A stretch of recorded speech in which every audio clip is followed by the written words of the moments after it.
విశాఖలో Upkar charitable trust ఆధ్వర్యంలో ఆంధ్రప్రదేశ్ ముఖ్యమంత్రి చంద్రబాబు నాయుడు 75వ జన్మదిన వేడుకలు ఘనంగా నిర్వహించారు. ఆరిలోవ సమీపంలో ఉన్న ట్రస్ట్ కార్యాలయం వద్ద జరిగిన వేడుకల్లో టీడీపీ నాయకులు, కార్యకర్తలు పాల్గొన్నారు. ఈ సందర్భంగా Kancharla working journalists welfare association జాతీయ అధ్యక్షులు, ఎస్ఎస్ఎల్ఎస్ క్రియేషన్స్ అధినేత, సీనియర్ టీడీపీ నాయకులు కంచర్ల అచ్యుతరావు మాట్లాడుతూ చంద్రబాబు పరిపాలనతో ఆంధ్ర రాష్ట్రం దేశంలోనే అగ్రస్థానంలో నిలిచిందని కొనియాడారు.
ప్రజలకి మేలు జరగాలి,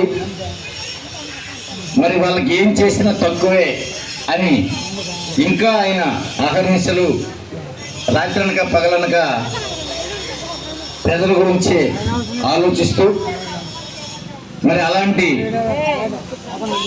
వ్యక్తి 75 సంవత్సరాలు. ఇప్పుడు మీరు ఎప్పుడైనా డైరెక్ట్గా ఆయన్ని ఒకసారి చూస్తే ఈ 75 సంవత్సరాల వయసులో కూడా ఆయన చాలా యాక్టివ్గా, ఆయనతో పాటు ఎవరు నడవలేరు, అంత యాక్టివ్గా ఆయన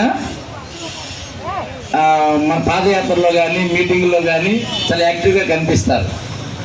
మరి 75 సంవత్సరాలు బ్రతికితే ఈ యొక్క ఆంధ్రప్రదేశ్కి మంచి రోజులు మనకి ఎవరు తేవక్కలు, ఆయన ఒక్కరు చాలు.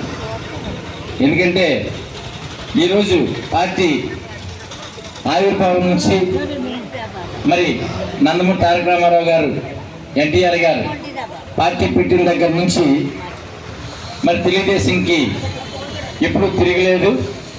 మరి చంద్రబాబు నాయుడు గారు పట్టపగ్గాలు చేపట్టిన తర్వాత పార్టీ ఎన్నో ఒడిదుడుకులు లోనైనా ఆయన మళ్ళీ ఇబ్బంది పడుతున్న ప్రతిసారి పార్టీని మళ్ళీ గాడిలో పెట్టి అధికారంలోకి తీసుకురావడం, మరి లాస్ట్ 1 year బ్యాక్ మన ఎలక్షన్స్లో భారీ మెజార్టీతో మరి పార్టీ గెలవడం, మరి ఈరోజు ఆంధ్రప్రదేశ్లో ఉన్న ప్రతి ఒక్కరూ సుభిక్షంగా ఉండాలి, సంతోషాలతో ఉండాలి అని ఆయన ఎన్నో మేనిఫెస్టోలు మంచి మంచి కార్యక్రమాలు ప్రవేశపెట్టడం, అవన్నీ కూడా అమలైతే 100కి 200% ఆంధ్రప్రదేశ్ అంతా సుభిక్ష రాష్ట్రం కింద తయారైనట్టే.